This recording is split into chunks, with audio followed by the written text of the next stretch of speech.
मिलाएको त्यसमा खटिराखेको अवस्था छँदैछ। र पहिलो त म यो 82 साल सुरुको पहिलो दिनमै छौँ हामी। यसले चाहिँ एउटा पेसागत शिक्षक कर्मचारीहरूको पेसागत सुनिश्चितता होस्, पेसागत अधिकार प्राप्त होस् र आधा शताब्दीभन्दा बढी समय भइसक्यो नयाँ शिक्षा ऐन आएको र यो आउन सकोस्। हाम्रो एउटा मूल उद्देश्य पनि त्यही छ, हाम्रो स्टुडेन्टका साथीहरू संलग्न हुने। यो र त्यो माग पुरा हुने भन्दा पनि मैले देखेको चाहिँ सङ्घीय शिक्षा ऐन जारी नहुँदासम्म हामी शिक्षकहरूको चाहिँ समस्याहरू हुँदैन। निश्चित रूपमा बढुवाका कुराहरू अहिले महासङ्घका साथीहरूले राखेका कुराहरू आइराखेका छन्, तपाईँको बिदाका कुराहरू आएछन्, त्यो आफ्नो ठाउँमा छ। हामी पनि कुनै हिसाबले बेनिफिटेड हौँला, तर आवधिक बढुवाका कुरा अहिले मैले जोडिसकेँ। तर तथापि हामी धेरै उमेर पाकेका साथीहरू छौँ, आज 30औं वर्षदेखि सेवारत साथीहरू छौँ। कोही चाहिँ रित्तो हात घर जानु पर्यो, उमेरका कारणले घर गइराख्नुभएका साथीहरू हुनुहुन्छ र अब आउँदा दिनमा त्यो नहोस् भन्नको लागि चाँडोभन्दा चाँडो सङ्घीय शिक्षा ऐन जारी हुनु जरुरी छ साथीहरू। त्यसबाट हाम्रो आन्दोलन सङ्घीय शिक्षा ऐन राज्यले ल्याउने ग्यारेन्टी नगर्दासम्म हामीले चाहिँ मैदान छोड्नु हुँदैन हाम्रो तर्फबाट। महासङ्घले हात झिक्यो, उसले खुट्टा खपायो भनेदेखि उसलाई बाई बाई भनेर हामी जानुपर्छ, किनभने उसको नेतृत्वको ऊद्वारा घोषित एउटा चाहिँ राज्यको एउटा कानुनले चिनेको जुन प्रक्रियाबाट गठन भएको भए पनि हुन त सो घोषित भनेर धेरै ठाउँमा हामीले त्यो आक्षेप लगाइसकेका छैन। धेरै मान्छेहरूले काङ्ग्रेसको भातृ संस्थाबाट, एमालेको भातृ संस्थाबाट, माओवादीको भातृ संस्थाबाट पालो पालो अध्यक्ष घोषणा गरेर खाने भइराखेको छ भनेर विरोध भएको छ। हामी त भनिराखेका छौँ र हामी महासङ्घप्रति सचेत छौँ। धेरै निर्णयहरू भइरहेछन्। अहिले एकजना साथीले उठाउनुभयो कि पोहोरकोमा हामी अझै अलि सायद धेरै देशभरिमा कार्यक्रमहरूको हल्ला गर्ने मध्येको जिल्ला ललितपुर अहिले अत्यन्त सबैभन्दा प्यासिभ जिल्लाभित्र। मैले हिजो नै सचिवजीलाई भने तपाईँको जिल्ला के गर्नुभएको थियो, बेइज्जत हामी नै बस्ने जिल्ला भएर भनेर भने। त्यस कारण यो मुभमेन्ट जो भइरहेछ सङ्गठनमा पहिलाको भन्दा अत्यन्त राम्रो मुभमेन्ट भइरहेछ। पहिलाको पोहोरको कमलाजी अध्यक्ष हुनुहुन्थ्यो महासङ्घको, त्यो बेलामा म आफू पनि हस्ताक्षरकर्ता थिएँ एकजना, किनभने न्यूनतम साबिक उच्च माविका शिक्षकहरूका कुराहरू लिपिबद्ध भए भन्ने मलाई ठेगान लाग्यो र साथीहरूसँग राय लिएर हामीले हस्ताक्षर। त्यो बेलामा यतिको मुभमेन्ट मलाई लाग्छ हरेक दिनमा हामीले चाहिँ यसरी जमघट गर्ने आन्दोलनमा हरेक दिनमा यहाँबाट सुरु भएर मिक्सअप हुने, टुङ्ग्याएर समीक्षा बैठक गर्ने यो किसिमको माहौल मैले लास्ट इयरमा देखाएको थिएँ। हुन त मैले बढी भनेको लाग्छ होला साथीहरूलाई कसैलाई त, तर यो किसिमको चाहिँ मलाई लाग्छ सिस्टमेटिक आन्दोलनमा हाम्रो स्टुडेन्टको चाहिँ एउटा आबद्धता त्यो बेलामा थिँदै थियो।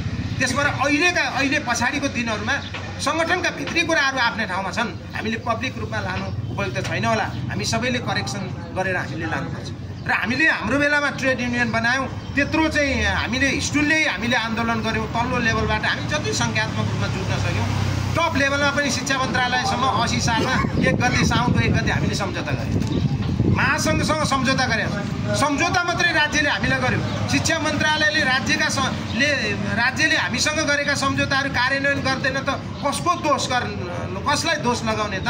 आज हाम्रो एक उपाध्यायजी यहीँ हुनुहुन्छ, तलब नखाने। म चिच्याको 6 लाख मान्छेले हेरेको छ त्यो शिक्षा स्वास्थ्य समिति सूचना प्रविधि समितिमा यो ट्रेड युनियनको तर्फबाट मिल्यो।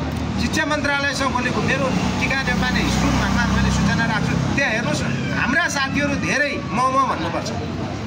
यो मैले साथीहरूलाई भन्न खोजेँ होइन। योसँगै म के जोड्न चाहन्छु भने जति आज म खुसीको कुरा काठमाडौँभन्दा बाहिरका साथीहरू धेरै हुनुहुन्छ, मलाई खुसी लाग्यो। यहाँ केन्द्रीय कार्य समितिको पदाधिकारी र सदस्य साथीहरू कति हुनुहुन्छ? धेरै त बाहिरकै हुनुहुन्छ। हामी 1-2 जना छौँ, कोषाध्यक्षजी हुनुहुन्छ, अर्को महासचिव, धेरै जिल्लाका बाहिरका साथीहरू। हामीले कति खट्यौँ सङ्गठन निर्माणका लागि। अब बाहिर गएपछि हामी फिजिकल्ली भेट्न सकेनौँ भने पनि यो साथीहरूले हाम्रो ट्रेड युनियन हो, भोलि हामी के गरौँला भनेदेखि चाहिँ महासङ्घमा पनि हामी जाउँला। अहिले अलिकति आर्थिक दायित्वको कुरा पनि छ, प्यारलल अर्गनाइजेसन हो, लडौँ भन्ने रूपबाट। र महासङ्घ हामी चाहिँ बाहिरै थियौँ, साबिक उच्च मावि त चाहिँ विद्यालय शिक्षामा थिएन, अहिले मात्र विद्यालय शिक्षामा आयो। बाहिर हुँदा हामी उच्च मावि थियौँ, कारणले हामी विद्यालय शिक्षामा आयौँ। आइसकेपछि हामी माथिल्लो लेभलका टिचर, अब सेकेन्ड क्लासको पर्सपेक्टिभमा तलब खाइसकेका शिक्षक, उपप्राध्यापकका शिक्षक भएको कारणले मलाई लाग्छ महासङ्घ डरायो कि मैले महासङ्घकै बैठकमा राखेको छु। त्यसबाट तपाईँलाई एउटा कुरा खोलिदिउँ, मलाई फल साबित गर्नुहोस्। तपाईँ 73को शिक्षाको 8औं संशोधनबाट नै त्योभन्दा अगाडिका हामी जस्ता शिक्षकहरू हामी चाहिँ प्रतिस्पर्धामा जान सक्ने अवस्था थियो। त्यहाँ हेर्नुहोस् 11 को 6 नम्बरमा हेर्नु होला त्यहाँ सट्टा बसेका विद्यालयका शिक्षकहरू बसेको दरबन्दीमा लिएन र सट्टामा बसेकालाई समेत 75% आन्तरिकता भयो। पढ्नुहोस् न साथी हो, शिक्षा पढेका साथी पनि धेरै हुनु होला। त्यस कारण हाम्रो लिडरसिपको मात्रै म कुरा गर्दिनँ। महासङ्घले जिम्मा लिएर बसेको थियो नि, म विरोधी हुँदै होइन, उहाँहरूसँगै हो। उहाँहरूका हरेक आबादीदेखिका कर्मचारीका कुराहरूदेखिका टिसिडीका टिचरका कुरादेखि मैले त पब्लिकली बोलेको छु। धेरै टेलिभिजनहरूमा पनि मिडियामा पनि धेरै मान्छेहरूले हेरिरहनु भएको छ। त्यस कारणले गर्दाखेरि हामी समर्थनमा छौँ।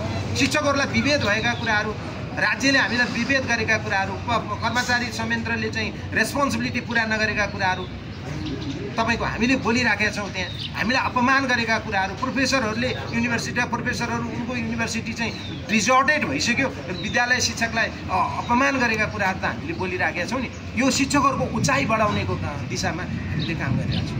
महासङ्घका सारा नेपालका शिक्षकहरूको पक्षमा हिस्टोनले बोलेको छ र एक दुईवटा भिडियो हेर्नुहोस्, 50,000 मान्छेहरूले त्यहाँ यो साथीहरूले हाम्रो सङ्गठनलाई उच्चा गर्नको लागि यो मेसेज दिउँ, त्यसलाई सेयर गरिदिउँ र सङ्गठन पनि हामीले निर्माण गरौँ। यत्रो ट्रेड युनियन छ, अलिकति पैसा भइदिनु है, यो बाहिर लानु हुँदैन एउटा कुरा, उहिले मुद्दा आइसक्यो। यस्तो ऐन छ नि अहिलेको। सेकेन्ड क्लासको नियुक्ति कहाँ छ भन्नुहोस्, बिदाको कुरा अस्थायीले नपाउने भन्ने कुरा कहाँ छ भन्नुहोस्। तपाईँको 39 नम्बर दफामा यो ऐन जारी भएपछि तपाईँको माध्यमिक तहको पहिलो विज्ञापनमा तपाईँ शिक्षक सेवा आयोगले यस्ता शिक्षकहरूलाई प्रतिस्पर्धामा उमेरको हद नलगाई लग्ने भन्ने छ छैन। अनि माध्यमिक भन्ने तह चाहिँ त्यो पछि चाहिँ कतवटा माध्यमिकको विज्ञापन भयो त भनेपछि त 11-12 माध्यमिक होइन रहेछ नि त। विद्यालयमा त कारणले त आगै रहन्छ नि त। त्यसबाट 71 को उच्च माध्यमिक यो शिक्षक व्यवस्थापन निर्देशिका पनि खारेज भयो भन्ने। अनि यतातिरको कन्सेप्ट पनि चाहिँ के एउटा ग्यापिङ हुने हेर्नुहोस्, केही छँदै छैन त्यहाँ हेर्नु। शिक्षकहरूलाई अनेक बाहना गरेर निकाल्ने यो प्रक्रियाका विरुद्ध हामी लडिराख्छौँ र हामीलाई शिक्षा मन्त्रालयले भनेका कुराहरू पनि स्थानीय तह र पालिकासम्मका मान्छेहरूले मान्दिएनन् र हाम्रो पेसागत रूपमा काम गर्ने ठाउँमा समेत हाम्रा साथीहरूको एउटा अपमान भयो, जागिरको असुरक्षा भयो, भइराखेकै छ। 2000 जति शिक्षकहरूसँग लाइसेन्स छैन अहिले।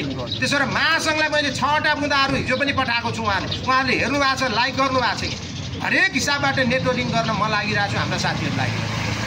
महासङ्घका हाम्रो जुन नानुमायाजी हुनुहुन्छ, सङ्घका अध्यक्षजी हुनुहुन्छ, सङ्गठनका अध्यक्षजीहरू हुनुहुन्छ, सबैलाई ल हाम्रा तत्काल गर्नुपर्ने कुराहरू यो नै भनेर लाइसेन्स सम्बन्धी विधादेखिको सरुवादेखिका कुराहरू तपाईँको कति पिरियड पढाउनु पर्ने हो, मर्यादा क्रममा अपहरित भइरहेछन् शिक्षकहरू, के हो यो विषयको कुरा तपाईँहरूले सही गर्ने हो भने पनि यो कुरा समाधान भएन भनेदेखि नि हाम्रो सङ्गठनले मान्दैन। हुन त दायित्व त राज्यको हो, उहाँहरूको पनि हो, यो हामीले पठाइरहेको छौँ। त्यति मात्र होइन, यो आन्दोलनको मोर्चामा आज 13 दिन भइरहेछ। मलाई कहिले रेस्ट गरेर त देख्नु भएको छैन, म गर्दिनँ पनि। यो रेस्पोन्सिबिलिटीको कुरा, जिम्मेवारीको कुरा, आफूलाई जीवनमा जाँच्ने कुरा पनि हो। त्यसबाट सबै पार्टीका नेताहरू, सम्बन्ध नेताहरूलाई समेत मैले मेसेज गरेँ, टेलिफोन गरेको छु। केही साथीहरू मसँगै हुनुहुन्छ, एमाले काङ्ग्रेसका मान्छेहरू, माओवादीकै मान्छेहरूलाई पनि ल है हामीलाई वार्तामा दायाँ बायाँ यता भयो भने चाहिँ अहिले के गरिरहेको छ महासङ्घले भने उहाँहरूको आबद्ध संस्था जसले सदस्यता ल्याएको छ नि त्यो मात्रै चाहिँ त्यो समीक्षा बैठकमा र मिटिङमा बस्ने अरे। म आज बोल्न पाएको भए बोल्नेवाला थिएँ, साथीले सोध्नुभयो र भोलि हो हिस्टोनको अध्यक्ष बोल्ने भन्ने केएनजी जानुभएको थियो। म आज भन्दै थिएँ तपाईँहरूले कम्युनिकेसनको ग्याप नगर्नुहोस्। हामी साना मान्छेहरूको पनि चाहिँ विचार लिनुभयो भने मोटिभेसन फ्याक्टर बलियो हुन्छ। के भइरहेछ, किन यहाँ मोटिभेसन भइरहेछ भने मासमा भन्दा मिडियाले एकातिर वार्ता भएर साईमा थाई मास्टरको यो हुन लाग्यो, अरूको छैन अरे, यी कुरामा अब सम्झौता गर्दैछ अरे, खोइ त उहाँहरूले मोटिभेसन गरेर। मैले क्वेसन गर्न खोजेँ होइन, हामीसँगै लडाइँमा छौँ, अन्तिम बेलासँग हामी लड्ने हो उहाँहरूसँगै। उहाँहरू कोही पनि नरहेपछि अनि हामी फोटो खिचेर अनि एउटा विज्ञप्ति केही गरिकन ल यो भयो भनेर भनेर हामी हट्दैनौँ, प्रतिबद्ध छौँ यो विषयमा। त्यस कारणले गर्दाखेरि भ्यालु त चाहिन्छ नि। तमाम शिक्षामा काम गर्ने शिक्षक कर्मचारीहरूका उसलाई सबैलाई एउटा सारथी त बनाउनुपर्छ नि त युद्धमा त। तर कतै उहाँहरू बायस भइरहनु भएको कि हाम्रो शिक्षक महासङ्घका साथीहरू यो विषयमा पनि तपाईँहरूले सूचनाहरू लिनुहोला। तथापि हामी एउटै स्ट्रिममा जबसम्म सङ्घीय शिक्षा ऐन जारी गर्ने इस्युमा अन्तिमसम्म लड्नुहुन्छ हामी पनि लड्छौँ। हाम्रा साथीहरूलाई सबै ठाउँबाट डाकौँ, निर्देशन गरौँ। म भोलि बोल्छु त्यहाँ तपाईँको आउनु साथीहरू, बिरामी भएका साथीहरू बाहेक, अशक्त साथीहरू बाहेक हामी मोर्चामा आउँ। यो जीवन मरणको लडाइँ हो। यति मात्र होइन, हाम्रो सन्तानका लागि पनि विद्यालय शिक्षा भारत हामीले देखेका छैन। 75 सालमा अहिले महाश्रम शर्मा एनइबीमा अध्यक्ष हुनुहुन्छ, उहाँको चाहिँ सचिव हुनुहुन्थ्यो। त्यो एउटा दरबन्दी मिलान कार्यदल बनिएको थियो, तत्काल 50,000 शिक्षक दिनुपर्छ भने आजभन्दा 6 वर्ष पहिला एउटा माध्यमिक विद्यालयमा 12सम्म चले 5वटा दरबन्दी हुनुपर्ने भन्ने छ। तपाईँको 7100 विद्यालयहरू छन् देशमा, 35,000 मास्टरहरू चाहिन्छ। आज कति छ? 11-12 को पढाउनको लागि मात्र तत्काल 7,805 दरबन्दी दिनुपर्छ भनेको थियो त्यो कार्यदलले। राज्यले त कामै गरेको छ। त्यसबाट म एउटा सञ्चार हुन्छ भन्ने हिसाबले मात्रै मैले बोलिरहेको छु तपाईँहरूसँग। तर यो लडाइँमा, यो अन्डरस्ट्यान्डिङमा हामी खट्ने हो, यसलाई बलियो बनाऊ हाम्रो सङ्गठनलाई। हामी आवश्यक परे भोलि यिनीहरूले दायाँ बायाँ गऱ्यो भने तत्कालै सुकामोर पैसा पाउने हामी अदालतमा पनि जाने, राज्यलाई निर्देशन गर कसरी नियुक्त गर्ने। मास्टर डिग्री भनेको छ त्यो 3rd क्लासमा विज्ञापन गरेको छ, म सब विज्ञापन पठाएको छु साथीहरू। दुर्गममा एउटा हेडमास्टरलाई यो तहको शिक्षक कुन श्रेणीको हो, कुन योग्यता चाहिने हो भने अनि कानुन कहाँनिर छ, यिनीहरू सुतेका छन् भनेर मैले यसरी। त्यसबाट यी कुराहरू अन्डरस्ट्यान्डिङका लागि मात्रै भनेको। र जब साथीहरूले उठाउनु भएको कुरा हामी कहाँ पुग्छौँ भन्ने कुरा छ पेसागत आधार। हाम्रो 2nd क्लासको कुरा हामी छोड्दैनौँ। हेर्नुहोस्, हाम्रा सारा हामीले माग गरेका कुराहरू, हाम्रा सरुवादेखिका यी कुराहरू त यो तत्कालै समाधान गर्ने कुराहरू भए। आन्तरिक प्रतिस्पर्धा सकेसम्म कोही साथीहरू पनि विस्थापित नहुने हिसाबबाट हामी चाहिँ स्ट्रङ भएर हामी त्यहाँ लाग्छौँ।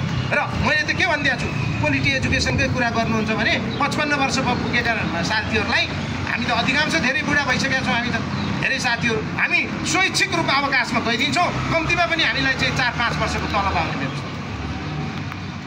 हाम्रो 5 वर्ष मात्रै त बाँकी छ नि। तपाईँले विद्यालय नियुक्तिको आधारमा सेवा अवधि गणना गर्नुहोस्, नत्र जम्मा 5वटा वर्षको आएपछि 2 लाख रुपियाँ पैसा पनि आउँदैन।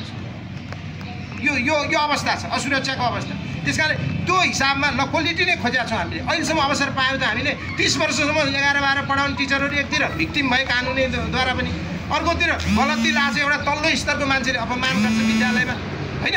यो त बोली साध्य गरी साध्य छैन, एउटा किताबै बन्ने अवस्था छ। यसलाई छोडेर साथी हो समग्रमा निष्कर्षमा हामी लागिराखौँ। कोही साथीहरूलाई साह्रै गाह्रो छ, यहाँ कुनै हिसाबले इन्सेक्युरिटी भयो भने हामीले सूचना एउटा कमिटी पनि बनाएका छौँ। स्टुडेन्टले सम्पर्क गरौँ, कसैको पैसै पनि हराउन सक्छ, गाडी भाडा दिएर घर पठाउनु पर्ने सक्छ, यो पनि सञ्चार गरौँ। हाम्रा साथीहरूसँग कुरा गरेर हामी कोसिस गर्छौँ त्यो विषयको कुरा पनि।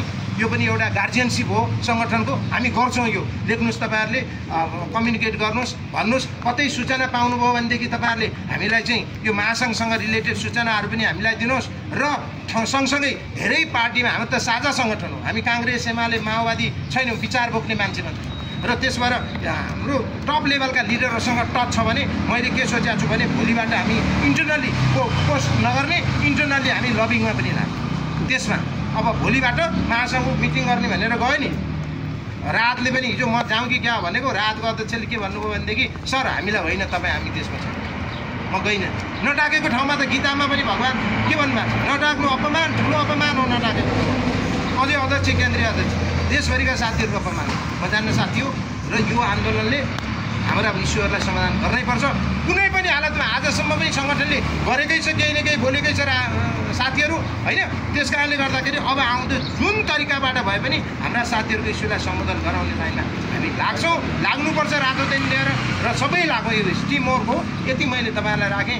अन्तमा फेरि पुनः हार्दिक शुभकामना। भोलि पर्सि यो नटुङ्गेसम्म हामी लागौँ। म भोलि केही कुराहरू त्यहाँ बोल्छु साथीहरूलाई चाहिँ एउटा तपाईँहरू सचेत हुनुहोस् भनेर म बोल्दैछु। म तपाईँहरू सचेत हुनुहोस्। आज काङ्ग्रेसको नाममा, एमालेको नाममा अनि पार्टीगत स्वार्थ पुरा गर्नको लागि टिचरहरूलाई फ्रेगमेन्टेड बनाएर अनि त्यसपछि आन्दोलनलाई कमजोर बनाउने काममा तपाईँ महासङ्घका नेताहरू नलाग्नुहोस् भनेर म भोलि बोल्दैछु।